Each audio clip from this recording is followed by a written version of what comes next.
이 평화, 하늘 위에서 내려오는 평화가 우리 성도님들에게 가득하기를 소망합니다. 우리 말씀 함께 볼까요? 룻기서 4장 7절로 12절까지 말씀입니다. 룻기서 4장 7절로 12절, 구약 성경 407페이지 즈음에 있습니다. 4장 7절로 12절 말씀 찾으셔서 한 절씩 교독을 하도록 하겠습니다. 7절 말씀 먼저 읽겠습니다.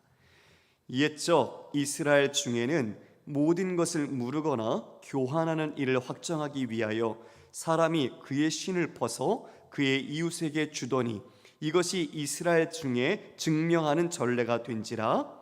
이에 그 기업 물을 자가 보아스에게 이르되 내가 너를 위하여 사라 하고 그의 신을 벗는지라. 보아스가 장로들과 모든 백성에게 이르되 내가 엘리멜렉과 기련과 말론에게 있던 모든 것을 나오미의 손에서 산 이래 너희가 오늘 증인이 되었고, 또 말론의 아내 모압 여인 룻을 사서 나의 아내로 맞이하고 그 죽은 자의 기업을 그의 이름으로 세워 그의 이름이 그의 형제 중과 그곳 성문에서 끊어지지 아니하게 하매 너희가 오늘 증인이 되었느니라 하니, 성문에 있는 모든 백성과 장로들이 이르되 우리가 증인이 되나니 여호와께서 내 집에 들어가는 여인으로 이스라엘의 집을 세운 라헬과 레아 두 사람과 같게 하시고 내가 에브랄에서 유력하고 베들레헴에서 유명하게 하시기를 원하며 같이 있습니다. 여호와께서 이 젊은 여자로 말미암아 내게 상속자를 주사 내 집이 다말이 유다에게 낳아준 베레스의 집과 같게 하시기를 원하노라 하니라. 아멘. 오늘은 하나님의 헤세드라는 제목으로 여러분과 함께 말씀을 나누겠습니다. 우리가 지난주에 룻기서 4장 앞에 있는 전반부를 함께 좀 살펴보았는데요, 여러분 이제 나오미와 룻이 이 보아스의 마음을 확인을 했죠. 어떤 마음을 확인했습니까? 보아스가 기업 물을 자로서 이와 같이 자신이 모든 것을 행할 것을 자신이 만약 합법적으로 주어진다면 이와 같이 행하겠다라는 것을 약속을 했지요. 그런데 한 가지 변수가 생겼으니 그것은 무엇입니까?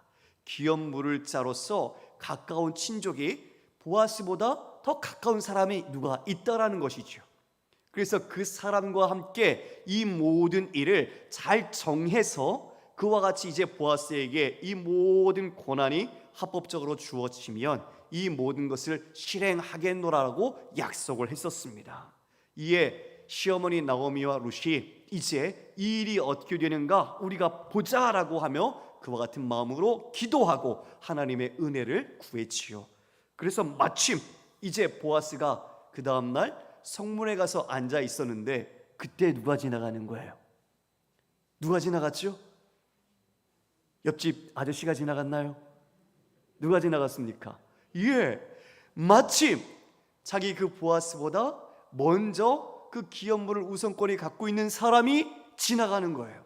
근데 그 사람의 이름을 소개하고 있으니 아무개. 이름이 중요하지 않다는 거죠. 즉 누구에게 초점이 맞춰지는 거예요? 보아스에게. 그렇죠? 그 아무개가 지나가는 겁니다. 하나님은 적시에 그와 같은 시기의 타이밍을 주세요. 그 타이밍을 지혜롭게 잘 파악하는 것, 그것이 하나님의 뜻을 분별하는 거죠. 그러기 위해서는 어떻게 돼요? 깨어 있어야 돼요. 만약 성문에 앉아 있었는데 지켜보지 않고 그냥 있으면 지나가도 모르는 거잖아요. 그렇죠? 그럼 찾으러 다녀야 되는데 깨어 있으니 그 사람이 지나갈 때 바로 발견하게 되는 거죠. 그와 같이 마침의 은혜로 그 사람을 다시 자신의 성문에 앉혀놓고 이제 그 10명의 그 마을 장로님들을 다 초대합니다. 성문은 뭐 하는 곳이라고요? 재판하는 곳이었다고요. 어떤 행정적인 일, 마을의 중요한 대소사를 모여서 당사자와 그와 같은 장로들이 결정하는 곳이 성문이었던 거죠. 이처럼 이제 다 모아놓고 그 아무개에게 보아스가 얘기합니다. 너 알지? 저기 모압에서 온 엘리멜렉의 그 아내 나오미, 그 나오미가 지금 있는 그 땅을 이제 팔려고 한다. 근데 그 말은 이미 소유권이 남에게 넘어가 있는 것을 다시 기업 물음으로써 사용권을 사갖고 오는 거죠. 이렇게 이야기를 했더니 그 사람 아무개가 뭐라고 말했죠? 내가 물을게. 그 사람 속으로 땡 잡았다 이랬을 거예요. 왜요? 엘리멜렉이 죽었잖아요. 나오미도 나이가 많단 말입니다. 나오미를 그냥 봉양하다가 나오미가 죽으면 그 땅 이제 누구 거 되는 거예요? 우리 가문 거 되는 거예요. 그러니까 아싸 내가 물을게 딱 한 번에 그렇게 이야기를 했죠. 그 다음에 이제 보아스가 진짜 속내를 얘기하죠. 그런데 알지? 그에게 말론이라는 그 죽은 아내 미망인 룻이 있어. 근데 그 룻이 지금 이와 같이 기업 물음으로써 우리가 아는 계대 결혼을 해서 그 죽은 자의 이름으로 그 기업을 다시 세워줘야 돼. 이렇게 이야기를 하니까 그 사람 머릿속에서 주판알이 막 튕겨지는 거죠. 이거 안 되겠는데? 그러면 어떻게 되는 거예요? 내 돈을 들여서 그 모든 땅을 다시 사용권을 갖고 왔는데 이게 우리 땅이 될 줄 알았더니 내가 만약 그 여인과 결혼을 해서 그 아이가 태어나면 이게 우리 게 아니라 그 죽은 사람의 이름, 그 이름으로 그 기업이 세워져야 되니 영원히 내 것이 되지 않는 거죠. 이게 보니까 이게 자기 이익이 되는 장사가 아닌 거예요. 그래서 어떻게 해요? 내가 물으지 못하겠다. 그래서 어떻게 하죠? 네가 물어라. 이렇게 얘기하는 거죠. 이게 은혜 받는 사람의 과정입니다. 할렐루야. 세상 사람들은요 자기 거 챙기는 거예요. 자기에게 이익이 되는지 손해가 되는지 챙기는 거예요. 이건 세상의 셈법이죠. 그런데 하나님의 셈법은 어떤 거죠? 하나님의 셈법은요 자기가 갖는 게 아니라 주면 부유해 지는 셈법이에요. 하나님은 나누고 베풀고 함께 할 때 하나님의 오병이 이어의 기적이 일어나는 거죠. 너만 먹어. 이거 도시락 네 거잖아. 그랬으면 오병이어의 기적이 나타나지 않아요. 칠병이어의 기적이 나타나지 않아요. 하나님은 이 모든 것을 우리의 것으로, 내 것이 아니라 함께 주신 것으로 나누고 베풀 때에 하나님의 은혜와 기적이 이와 같이 역사하는 것입니다. 할렐루야. 우리가 오늘 룻기를 살펴보고 있지만 룻기 시대가 어떤 시대예요? 사사시대라고 말씀드렸죠.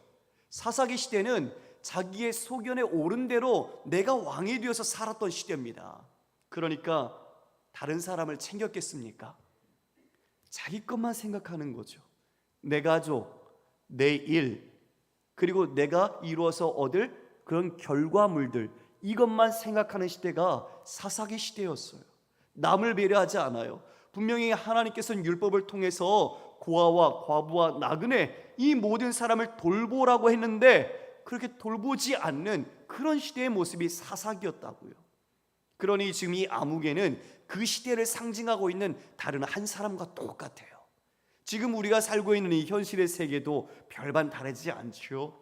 개인주의, 물질 만능주의, 그리고 자신을 가장 이기적으로 생각하고 있는 가치관이 여전히 팽배해 있는 사회 아닙니까? 그 가운데 하나님께서는 지금 누구를 통해서 이 룻과 나오미를 회복시키고 있습니까?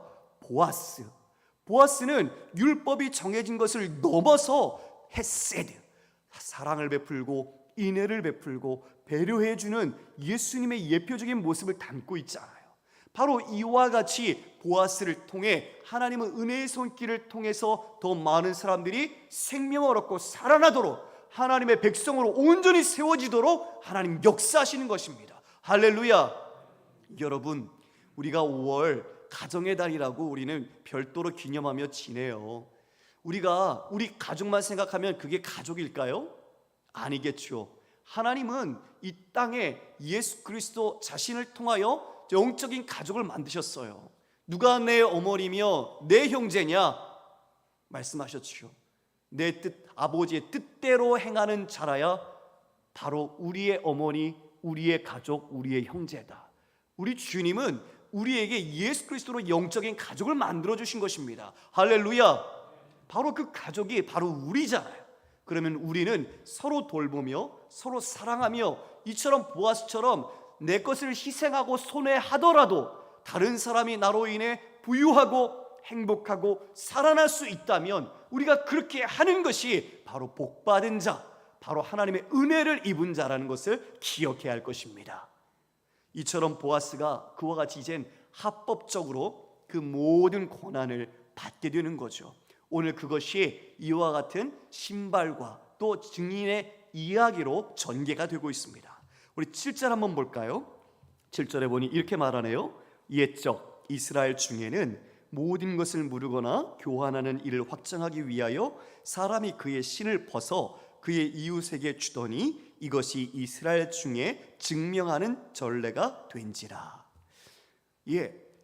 당사자 간에 어떤 거래가 있을 때에 어떤 이제 양도가 생기겠죠? 그러면 그때 신을 벗어서 그 사람에게 주는 거예요. 마치 내 소유권을 주듯이 그 사람에게 합법적으로 나는 이 모든 것을 너에게 양도한다라고 하면서 신을 벗어서 주는 것이 이런 전례로서 관습적으로 내려왔다라는 거죠. 그런데 원래는 이와 같은 일들은 지금 신명기 25장에 딱 등장하고 있는데 우리가 그 내용을 살펴보면서 함께 이야기 나누도록 할게요. 신명기 25장 5절 말씀 한번 띄워주시겠습니까? 제가 읽겠습니다. 형제들이 함께 사는데 그중 하나가 죽고 아들이 없거든 그 죽은 자의 아내는 나가서 타인에게 시집가지 말 것이요 그의 남편의 형제가 그에게로 들어가서 그를 맞이하여 아내로 삼아 그의 남편의 형제된 의무를 그에게 다 행할 것이요. 6절 말씀 여러분 읽겠습니다. 시작. 첫 아들이 그 죽은 형제의 아들 이름을 잊게 하여 그 이름이 이스라엘 중에서 끊어지지 않게 할 것이니라. 7절은 제가 읽겠습니다. 그러나 그 사람이 만일 그 형제의 아내 맞이하기를 즐겨하지 아니하면 그 형제의 아내는 그 성문으로 장로들에게 나가서 말하기를 내 남편의 형제가 그의 형제의 이름을 이스라엘 중에 잊기를 싫어하여 남편의 형제된 의무를 내게 행하지 아니하나이다 할 것이요. 8절 시작.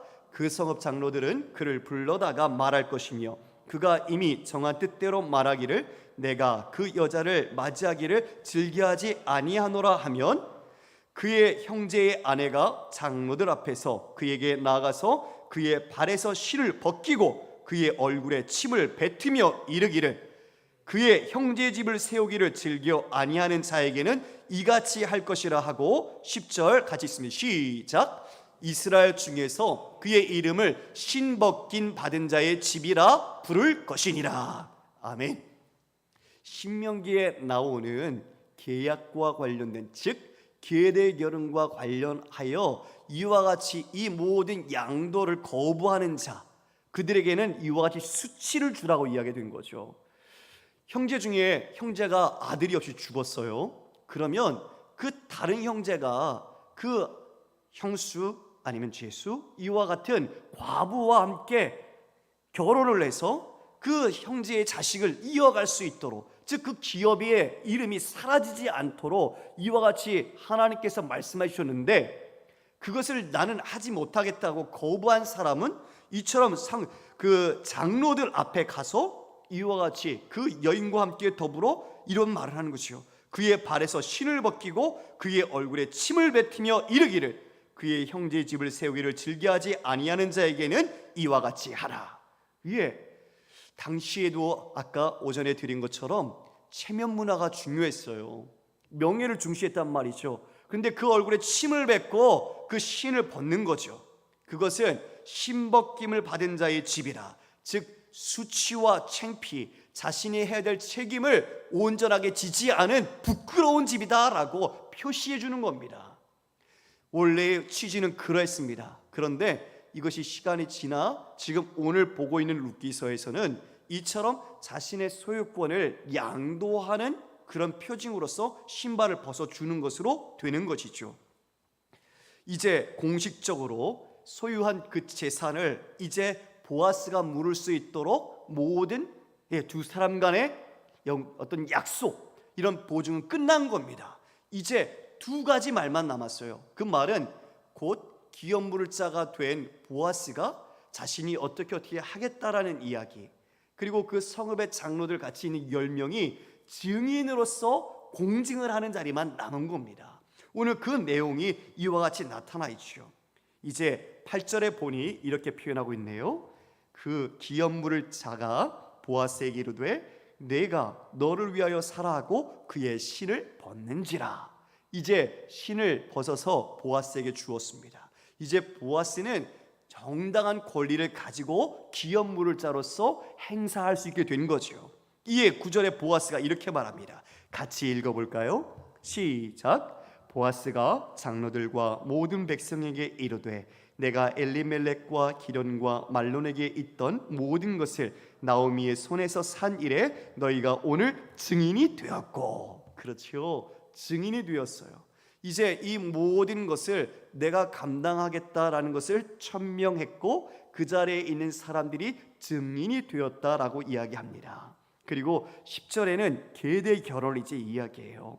말론의 아내 모압 여인 룻을 사서 나의 아내로 맞이하고 그 죽은 자의 기업을 그의 이름으로 세워 그의 이름이 형제중과 성문에서 끊어지지 않게 하겠다라고 오늘 증인이 되었느니라.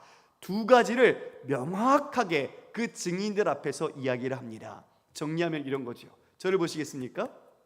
하나는 소유권에 관한 거죠. 무엇입니까? 이제 다 엘리멜렉이 갖고 있던 그 모든 땅을 내가 기업 물음으로써 다 사서 다시 그와 같이 그 이름으로 그 기업을 세워주겠다. 또 하나는 뭡니까? 룻, 그 룻과 내가 계대 결혼을 하겠다는 거죠. 그를 통해서 죽은 자 말론, 이와 같은 기업 또한 내가 끊어지지 않겠다라고 두 가지를 이와 같이 증인들 앞에서 약속을 한 겁니다. 이제 한 사람의 약속으로서 그 모든 것은 천명이 되었고 이제 전체가 공증을 하듯 공인하는 자리만 남아 있습니다. 그것이 11절에 이제 시작되는데요. 11절에 보면 성문에 있는 모든 백성과 장로들이 이르되 우리가 증인이 되나니. 뭐가 된다고요? 증인이 된다고요. 예, 참 이런 걸 보면요, 저는 결혼식이 가끔 생각이 나요. 결혼식도 그 수많은 하객과 또 하나님 앞에서 우리 모두가 증인으로서 결혼 서약을 맺는 거지요. 그렇죠? 그것처럼 지금 여기도 거기에 있는 그 모든 10명의 장로들뿐만 아니라 그 성문에 같이 있던 모든 사람이 이 일에 우리가 증인입니다 라고 공증을 분명하게 하는 것입니다. 이제 이처럼 두 사람의 말이 이제 자신의 보아스의 말과 그 증인된 장로들 그 공증의 말이 이제 이와 같이 선포되었으니 모든 것이 마무리됩니다. 그런데 이제 그 증인들이 이와 같이 세 가지를 축복을 해줍니다. 오늘 우리가 나누고자 하는 말씀은 거기에 있습니다. 우리가 함께 볼까요? 무엇을 축복하는가? 자, 우리가 보니까 11절에 이렇게 말하고 있네요. 여호와께서 내 집에 들어가는 여인으로 이스라엘의 집을 세운 라헬과 레아 두 사람 같게 하시고. 지금 내 집에 들어가는 여인이 누구죠? 이제 룻이죠. 그렇지요? 룻으로 하여금 지금 이스라엘의 집을 세운 라헬과 레아 두 사람 같게 해달라고 이야기해주고 있습니다. 축복을 해주고 있는 거예요. 여러분, 라헬과 레아 이 두 사람은 누구의 아내입니까?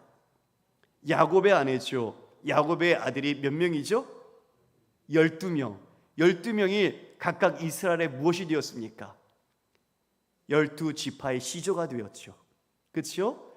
즉 지금 이것처럼 야곱의 두 아내 라헬과 레아처럼 이스라엘의 시조가 된 그 여인처럼 이 룻이 되기를 원한다는 겁니다. 12명의 많은 자녀를 낳아서 이스라엘의 근간을 이루어 하나님의 역사를 쓰임받는 그 귀한 가문처럼 지금 룻, 내게로 들어가는 그 여인 룻이 라헬과 레아처럼 이스라엘의 시조처럼 그 많은 자녀들을 생산하고 그와 같은 축복을 누리기를 원한다라고 이야기해주고 있는 것이죠. 할렐루야. 여기에는 중요한 변화된 하나의 관점이 보입니다. 여러분, 지금 룻이 어느 여인이에요? 이방 사람이잖아요. 모압 여인, 이방 사람이에요. 그런데 이방 사람이 지금 누구에게 견져주고 있습니까? 라헬과 레아, 자신들의 이스라엘의 12지파를 만든 시조 같은 두 사람과 같은 반열로 지금 인정되고 있다는 거죠. 이건 큰 변화입니다. 이스라엘은 선민 사상이 특별하지 않습니까? 얼마나 그들이 그 선민이라는 것을 자랑과 긍지로 삼았습니까? 그래서 사마리아 사람들과 그들같이 혼혈된 사람들을 이방인보다도 못하게 취급했던 사람들입니다. 지금 그 사람들이 피 한 방울 섞이지 않은 자신의 민족이 아닌 이방 여인 룻을 자신들의 이스라엘 근간을 세운 레아, 라헬과 같이 인정하고 있다는 것은 놀라운 은혜요 변화인 것이죠. 할렐루야. 하나님의 은혜가 이렇게 흘러갑니다. 이방 여인 룻에게 이와 같이 하나님의 헤세드가 흘러가는 겁니다. 우리는 이미 족보를 통해서 보았잖아요. 그렇지요? 예, 기생 라합이 어떻게 예수 그리스도의 족보에 들어왔으며 지금 있는 룻도 어떻게 그러한 그리스도의 시조로서 그 명단에 들어가 있는지 우리는 확인하지 않았습니까? 하나님의 헤세드가 이와 같이 보아스를 통해서 결코 그 이방 여인으로서 들어올 수 없는 하나님의 권속과 또 이와 같은 라헬과 레아 같은 그 반열의 이름으로 거론될 정도로 은혜를 누리고 있는 것입니다. 할렐루야. 놀라운 변화죠. 하나님의 정권적인 은혜의 역사죠. 그리고 또 하나 이와 같이 축복을 해줍니다. 내가, 즉 보아스죠. 보아스가 에브랏에서 유력하고 베들레헴에서 유명하게 하시기를 원하며, 이 에브랏은 베들레헴의 옛 지명입니다. 그러니까 베들레헴과 같은 거죠. 즉 지금 보아스 네가 이처럼 에브랏, 이 모든 베들레헴에서 유력하고 유명하게 이름이 나기를 원한다라고 축복해 주고 있는 것입니다. 유명해지기를 원하는 거죠. 여러분, 근데 우리 이런 생각을 한번 해볼 수 있어요. 어머니가 누구죠? 보아스의 어머니가 기생 라합. 그렇죠. 아까도 말씀드렸지만 그 순수한 혈통, 선민으로서 긍지를 갖고 있는 민족 안에서 이방 여인, 그것도 기생이었던 라합이 그 민족 안에서 살아가는 건 결코 쉬운 일이 아니었을 겁니다. 비록 살몬과 결혼을 해서 이와 같이 보아스를 낳았죠. 유다 지파 안에 들어온 믿음의 백성이 되었지만 그 사람들에게 인정받고 그 사람들과 하나가 되는 것은 또 다른 문제였을 것입니다. 보아스는 자신의 어머니의 그 고통과 아픔, 그 상처들을 다 보아왔죠. 그래서 지금 이처럼 이방 여인인 룻에 대하여 또 다른 마음을 자신은 갖고 있을 수 있었던 겁니다.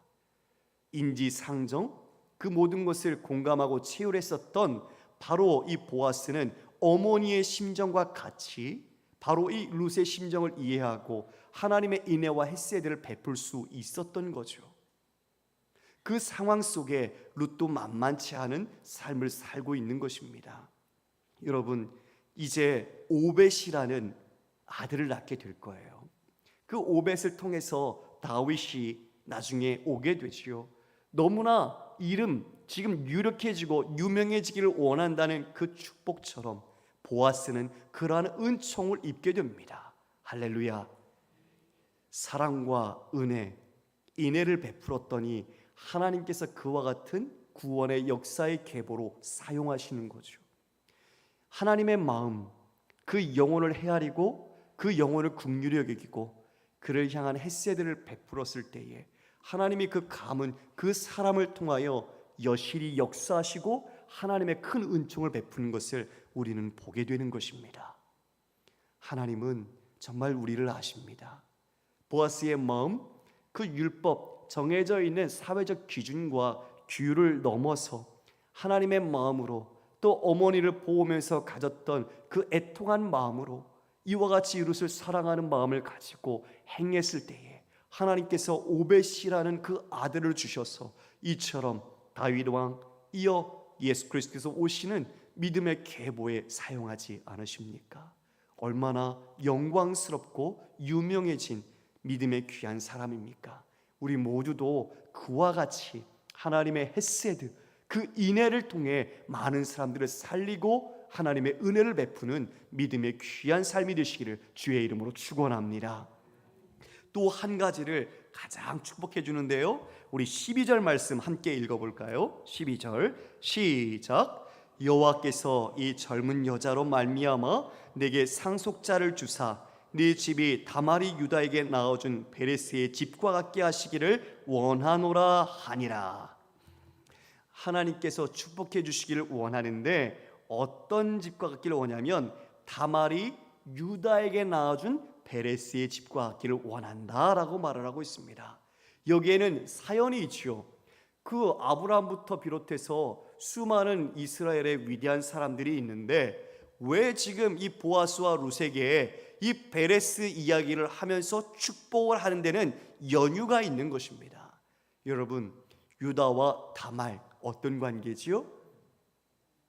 시아버지와 며느리의 관계입니다. 그렇죠? 시아버지와 며느리, 나이 차이가 있었을까요? 없었을까요? 나이 차이가 많이 있었죠. 지금 그와 같이 시아버지와 며느리 간의 계례의 결혼을 통해서 생산된 베레스, 그 베레스가 이스라엘 가운데 유다에 아주 중요한 가문과 영향력을 끼쳤습니다. 이것처럼 지금 결혼하고 있는 보아스와 룻은 그와 같은 나이 차이가 상당히 났던 것이죠. 보아스는 룻을 딸아라고 불렀어요. 그와 같이 연배 차이가 있는, 즉 이와 같이 유다와 다말과 같은 연배 차이, 그리고 그와 같은 계대 결혼을 통해서 생산되어질 새로운 생명을 통하여 이와 같은 베레스의 축복이 너희 가문에도 있기를 원한다라고 이야기하고 있는 것입니다. 우리 함께 잠깐 유다와 다말의 이야기를 살펴보겠습니다. 여러분, 원래 다말은 유다의 아들 엘의 아내였습니다. 그런데 결혼한 후에 엘이 하나님 앞에 악을 행했죠. 그래서 하나님께서 엘을 죽이십니다. 그리고 그의 동생이 있었으니 바로 형제 오난이 있었습니다. 그래서 이 오난과 이 지금 다말이 기대결혼을 통하여 결혼하고 생산을 해내야 되는 거죠. 그래서 함께 그와 같은 것을 행하도록 했으나 오난이 어떻게 했어요? 오난이 만약 그 생명이 태어나면 형의 재산이 어떻게 됩니까? 태어난 그 아기에게로 갈 거 아닙니까? 그래서 자신이 그 아기를 갖지 않기 위하여 땅에 설정을 해버립니다. 여호와께서 이걸 보시고 악하다 하시며 그를 죽이십니다. 그래서 지금 남은 한 아들이 있습니다. 그 아들 이름이 뭘까요? 셀라. 아직 장성하지 못한 지금 유다의 아들 셀라가 있는데 유다가 염려가 되는 거예요. 지금 두 아들이 죽었습니다. 하나님으로 인해, 즉 그들의 악함으로 인해서 하나님이 치셔서 두 아들이 죽었어요. 지금 이 셀라마저도 염려가 되는 거죠. 그래서 이 셀라가 아직 어리니 장성한 뒤에 내가 너에게 이렇게 맺도록 하겠다라고 이야기를 하죠. 그런데 세월이 흘렀는데도 불구하고 유다가 그것을 행하지 않습니다. 그래서 지금 이 며느리 다말이 변장을 하죠. 창녀처럼 변장을 하고 시아버지로부터 기업을 이어가도록 일을 행했던 것입니다. 물론 그 과정은 죄가 되지요. 그런데 마지막 그 유다는 이와 같이 말합니다. 내가 옳도다라고 인정을 합니다. 무엇이 옳은 것입니까? 자신은 셀라를 염려한 나머지 셀라를 주지 않았고, 그리고 내 며느리 다말이 행한 것은 욕적을 위한 것이 아니라 이와 같이 자신의 후손을 생각해서 그 같은 기업을 잇기 위하여 했던 것임을 인정하고 자신의 잘못을 회개하며 내가 더 옳다, 내가 인정한다라고 이야기를 했던 것이죠. 이에 그에서 생산되었던 쌍둥이가 베레스와 그 다음에 셀라입니다. 베레스가 이처럼 그 유다 가문을 더 흥왕하게 하고 하나님의 영광을 누리는 믿음의 가문으로 자랐던 것이죠. 아픔은 있었지만, 잘못은 있었지만 그 가운데 하나님은 끊이지 아니하고 구원의 역사를 이루어가도록 언약 가운데 행하셨던 것입니다. 할렐루야. 너무나 중요하죠. 인간의 죄악과 수치심, 그리고 인간의 완악한 모습들이 다 총체적으로 얽혀 있습니다. 그럼에도 불구하고 하나님은 구원의 언약을 따라서 그 계보가 끊어지지 않도록 이어가신 것입니다. 우리가 십계명 그리고 그 안에 같이 있었던 아론의 쌍난 지팡이 그리고 만나를 담은 항아리, 법궤 안에 있었던 것은 인간으로서 보기에는 하나님을 향한 배신과 불충의 역사였죠. 그러나 하나님께서는 그것을 끝까지 붙잡고 가시는 하나님의 은혜와 하나님의 사랑이었습니다.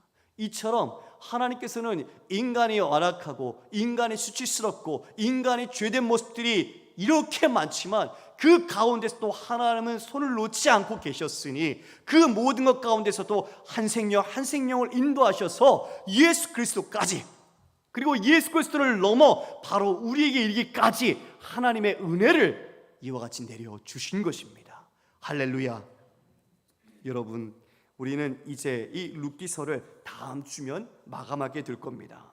그러나 우리는 오늘 이 본문 속에서 우리를 함께 다시 돌아봤으면 좋겠습니다. 베레스처럼 이제 그와 같은 큰 축복으로 이와 같은 보아스는 오벳을 통해 누리게 됩니다. 그 영광과 그 기쁨을 이제 알게 되겠죠. 우리는 보아스의 모든 자선을 통해서 그 축복이 오늘 이루어질 것이라는 것을, 이루어지는 것이 아니라는 것을 주목할 것이 하나 있습니다. 여러분, 아까 읽었지만 한 구절 제가 다시 한번 보겠습니다. 상속자라는 단어가 12절에 나옵니다. 12절에 보면 여호와께서 이 젊은 여자로 말미암아 내게 상속자를 주사라고 표현하고 있는데요, 이 상속자가 원문의 단수입니다. 한 명. 그래서 학자들은 이렇게 추론을 합니다. 무슨 뜻이냐? 보아스가 자식이 없어요. 보아스에게 상속자가 없는 겁니다.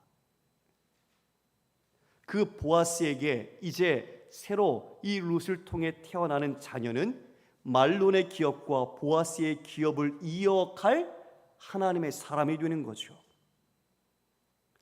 이처럼 하나님께서는 이 상속자, 지금 보아스에게도 자신의 상속을 이루어갈 사람을 룻을 통해서 결혼함으로 하나님께서 허락을 해주시는 것입니다. 이것이 하나님의 놀라운 섭리가 아니겠습니까? 그와 같은 늙은 나이에 자식이 없는 이 보아스에게 이 룻은 하나님의 인애를 베풀 수 있는 하나님의 도움이었던 거죠.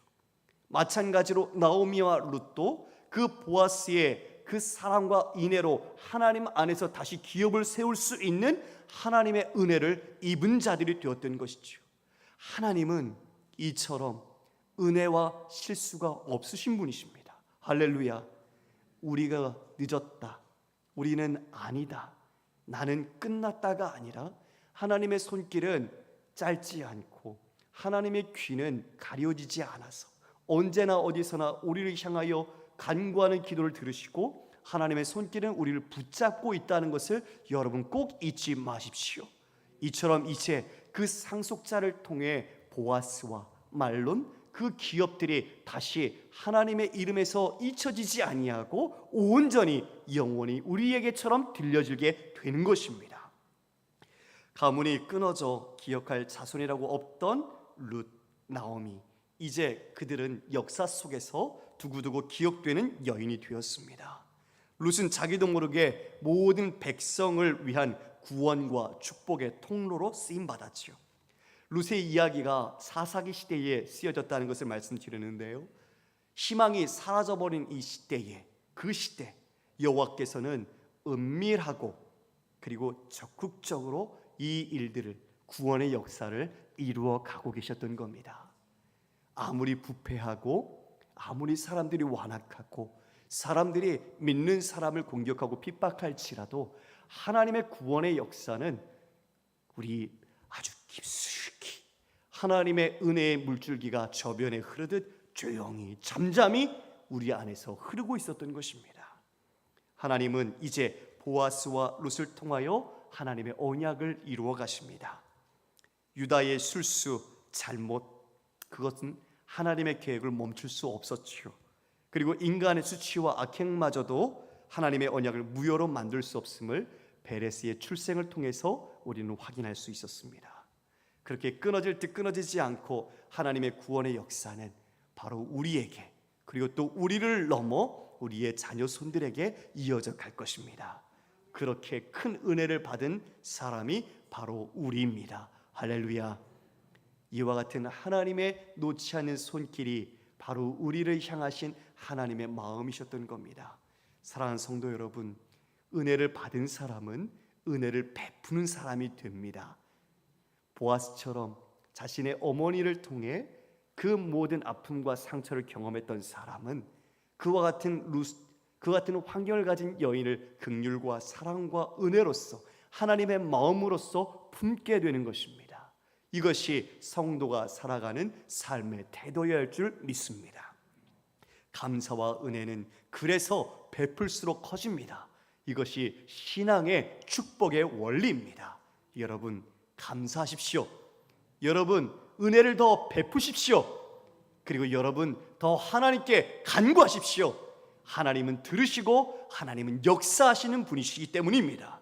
그러므로 우리가 주님 앞에 더 순종하고 온전하게 주님 앞에 충성할 때에 그 구원의 이야기는 바로 우리를 넘어 또 다른 보아스와 룻을 낳아서 하나님의 구원과 사랑의 이야기는 이 세상 끝까지 증거될 것입니다. 그러한 구원의 역사에 쓰임받는 우리 사랑하는 영천의 귀한 성님 되시기를 주의 이름으로 축원합니다. 아멘. 하나님 감사합니다. 보아스와 룻이 이와 같이 끊어질 듯한 하나님의 구원의 언약을 이루어가는 과정 속에 신실하신 하나님의 인도하심 속에 새롭게 이제 계획의 결혼을 통하여 하나님의 구원의 역사를 이루어가는 것을 보게 되었습니다. 율법을 넘어 사랑하고 아끼고 하나님의 마음으로 베푼 보아스, 또한 자신 또한 인애를 가지고 모든 고국과 부모를 떠나 그 시어머니 나오미를 섬기며 하나님을 온전히 의지했던 룻, 그와 같은 믿음의 권속들이 이와 같이 하나님의 구원의 역사에 온전히 쓰임받는 것을 보게 되었습니다. 하나님, 우리 사랑하는 영천의 모든 성도님들, 보아스와 같이 룻과 같이 하나님을 향한 온전한 믿음으로 사랑과 인애와 또 나누고 베풀어서 여전히 그와 같은 어려움 속에 있는 자들이 예수를 믿고 예수를 만나고 예수를 영접함으로 구원과 생명과 거룩한 안식을 누릴 수 있도록 주님 인도하여 주옵소서. 우리의 모든 가문을 이와 같이 사용하셔서 하나님의 구원의 언약과 하나님의 구원의 은혜가 끊이지 아니하고 자손 대대로 믿음의 귀한 가정이 되도록 우리 모든 가문과 가정을 주님 사용하여 주옵소서. 주께서 함께 하실 것을 믿사옵고 예수님 이름으로 기도드리옵나이다. 아멘. 다 같이